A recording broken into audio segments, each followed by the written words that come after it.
Now, the war against science and facts in our government continues. A New York Times article is reporting that the EPA on Friday dismissed at least 5 different members from a scientific review board. Now, this is actually major news, as you're going to find out. Now, a spokesman for the EPA administrator, Scott Pruitt, said that he would consider replacing those academic scientists with representatives from industries whose pollution the agency is supposed to regulate. So they kick these scientists out, and they're like, I know who we're going to bring in. Who are going to bring in industry lobbyists and insiders to the science board. Are they scientists? No, but they're going to make policy that's going to be friendly towards the corporations. Well, that's the whole point. That's what we want to do. That's what we've always wanted to do. As I'll explain. The dismissals on Friday came about 6 weeks after the House passed a bill aimed at changing the composition of a different EPA Science Review Board to include more representation from the corporate world. Because, again, that's all they're interested in, is bringing in people from the corporate world. Facts? No. Evidence? Data? No. None of that matters. All that matters is cold, hard cash. That's the only thing we care about. Remember, before he was head of the EPA, Scott Pruitt was continuously suing the EPA in order to stop regulation because he was working on behalf of the fossil fuel companies. Okay, he was working for the fossil fuel companies. So, of course, what he was going to do, and this was his whole purpose, and I've said that before, is to get into the EPA and destroy it from the inside out. And he's doing that not just by deregulating and shrinking the agency, but also by stocking it full of people who are paid to represent the fossil fuel industry. Now, Pruitt's spokesman, J.P. Freire, said, tried to spin this, and you'll love this spin. He said he wanted the agency to take as inclusive as an approach to regulation as possible. Oh, no, we're just being inclusive by getting people who aren't qualified to do these regulations to talk about these regulations. Oh, is that it? Quote, we want to expand the pool of applicants for the scientific board to as broad a range as possible to include universities that aren't typically represented and issues that aren't typically represented. Again, I love this language. It's amazing. Oh, no, we're just trying to represent everybody. All the different points of views, especially the corporate ones. Look, here's the thing, right? In our government already, and especially in Congress, it seems like the oil industry has an outsized influence. The fossil fuels industry has an outsized influence on our government. And I'll have the numbers to show you about that. But basically it comes down to, well, campaign donations. Well, they buy off our congressmen, and they, of course, pass, or they water down regulations, or they pass repeals of regulations. They get rid of them. They, pass subsidies for oil, for natural gas, etc., while, of course, starving solar energy and wind power, of course, of the subsidies that they need in order to build a competitive energy business. And by the way, solar energy and wind energy is actually more cost efficient now than fossil fuels are. But we're not going in that direction, of course. And not only that, but solar and wind power actually do create a lot of jobs. Solar is one of the biggest employers now in America. But of course, they want to shut that whole thing down. Now, as far as representing the views, well, you want these people that come in to represent the views of these fossil fuel companies that have a financial stake in the deregulation of this industry. They want to make more money by getting rid of the rules that prevent them from polluting your rivers and your lakes and your streams and your air. They want to limit they want to prevent rules limiting emissions and to roll them back that affect climate change, these emissions, because all they care about is a paycheck. And unfortunately, when you have facts that point that out, well, they don't like those facts, and they try to suppress them. This is a suppression of information. Now, Ken Kimmel, president of the Union of Concerned Scientists, which of course they have a reason to be concerned, is, quote, this is a completely part of a multifaceted effort to get science out of the way of a deregulation agenda. What seems to be premature removals of members of the Board of Science counselors when the board has come out in favor of the EPA strengthening its climate science, plus the severe cuts to research and development, you have to see that all these things are interconnected. It's really hard not to see that this is interconnected, unless, of course, you're blinded by money and ideology. And unfortunately, they seem to suffer from blindness for both. Now, the scientists dismissed from the 18-member board of scientific counselors had received emails from an agency official informing them that their 3-year terms had expired and would not be renewed. Now, that was contrary, the scientists say, to what they had been told by officials at the agency in January, just before Mr. Trump's inauguration. So they were promised, no, don't worry about it. We'll sign you back up for another 3-year term. President Trump gets nominated. He puts in Scott Pruitt, and suddenly, hey man, you're out. Your contract, we're not going to renew that. Why? Because, well, you're in favor of regulation, and we want to put people who are not in favor of regulation. Of course, that's what this is all about. Now, I cannot say this person's name, so I do apologize. But this is a chemist at Columbia University who focuses on managing hazardous waste. This is one of the people that they got rid of, by the way. So this is somebody who focused on managing hazardous waste. Now, that is something that you would want somebody to be able to focus on, right? Because we have hazardous waste. It would help to have somebody who knows how to manage it. A scientist who specializes in this. Well, they said, most of us on the council are academic people. I think they want to bring in business and industry people. Well, that's pretty clear. Now you have a professor of natural resource sociology at Utah State University who has served on the board since 2014, named Courtney Flint. She said she was surprised. Quote, I believe this is political. It's unexpected. It's a red flag.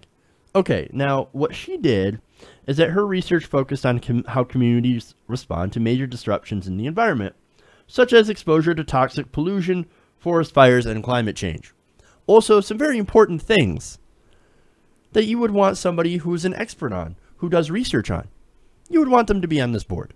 But again, it's going to get replaced by somebody who's an expert of deregulating industry in order to help them make an extra buck. Now, this is not unexpected, of course. Seeing how Trump ran on the idea that climate change was a hoax made up by the Chinese. Completely bonkers. There's no evidence of that. Now, another dismissed scientist named Robert Richardson, well, dude, he knew what was up. He wrote on Twitter when this happened, quote, today, I was trumped. That's pretty clear. Now, what's so important about this board anyway? I mean, why take these scientists out and replace them with industry lobbyists or industry insiders? Well, the board is charged with reviewing and evaluating the research conducted by the agency scientists. Those studies are used by government regulators to draft rules and restrictions on everything from hazardous waste dumped in water to the emissions of carbon dioxide that contribute to climate change. That's pretty important. Members of the board say that they have reviewed the EPA's scientific research on the public health impact of leaking underground fuel tanks, the toxicity of the chemicals used to clean up oil spills, and the effects of the spread of bark beetles caused by a warming climate. Well, look, you might think, bark beetles? What the fuck, bark beetles? Are we paying for that? Well, that can be an invasive species in certain areas because they can migrate to move to places where the climate has changed. That can cause some major disruptions in some of our forests, so into the environment. Now, a larger corresponding panel, the 47-member Science Advisory Board, advises the agency on what areas it should conduct research in and evaluates the scientific integrity of some of its regulations. Now, unfortunately, the science done by these different panels, these different boards, well, ends up hurting the bottom lines of some of these corporations, and unfortunately for them, they gotta go. At least according to the Trump administration. Look, this is something that was planned far, far, far in advance. If Donald Trump won, this is exactly what he planned on doing.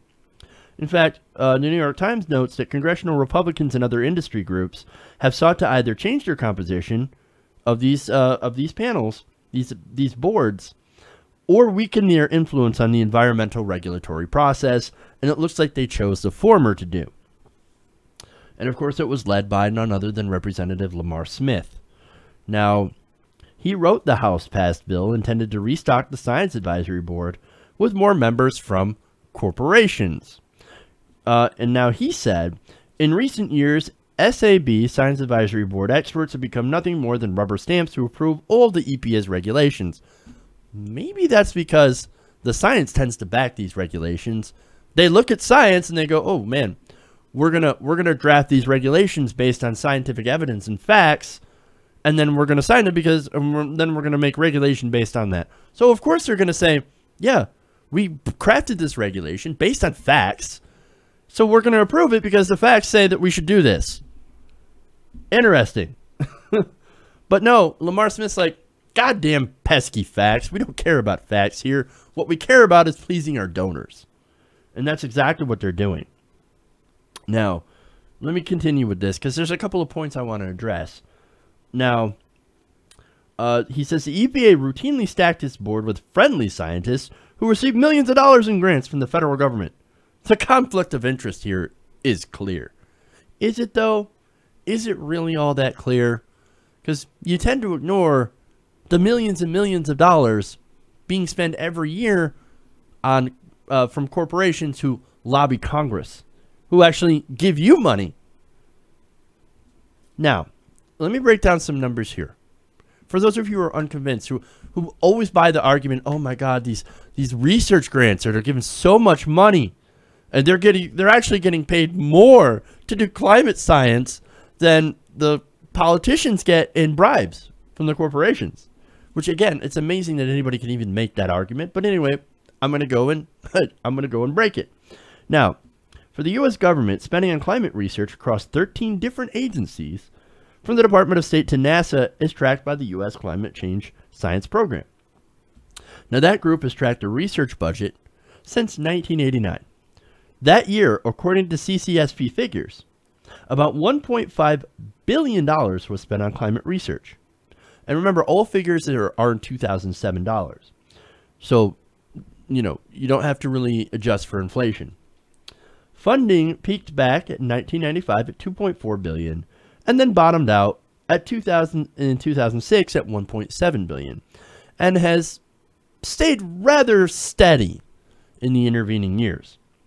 Now, not all of this money went to research grants. Now, part of that budget goes to NASA for equipment. Now, that includes some of the agency's rather pricey hardware. For example, the Orbiting Carbon Observatory cost roughly about $200 million by itself. That didn't go to the scientists. That actually went to people that build this damn thing and who run it. Not to the scientists that were researching climate change. Now, that, of course, unfortunately failed to go into orbit, and the replacement cost about another $170 million. So that already had a huge chunk of that year's budget, which wasn't all that much. By contrast, in 2006, the oil and gas industry spent $75 million alone in corporate lobbying into Congress. And, of course, has increased that steadily as the years went by. So here's the other thing that nobody talks about. Climate scientists have a bit of a conundrum. Once they've convinced people that climate change is real and we must do something about it, and it starts getting under control, a lot of them are going to be out of a job. See, they don't get paid for solving the problem. Climate scientists are actually very underskilled at actually solving the problem. All they're there is just to study, to see the effects of climate change. And then convince people, lawmakers, hey, maybe we should do something. Well, if you solve the problem, they're not going to have a job anymore. So, and not only that, but they don't get paid a whole ton either. Now, in a lot of these very illustrious universities, these researchers will get maybe up to $70,000 a year. That's pretty good. Hey, that's a pretty good living. But compared to some of the people who make money off fossil fuels, like the CEO of ExxonMobil, who makes billions of dollars, not very much.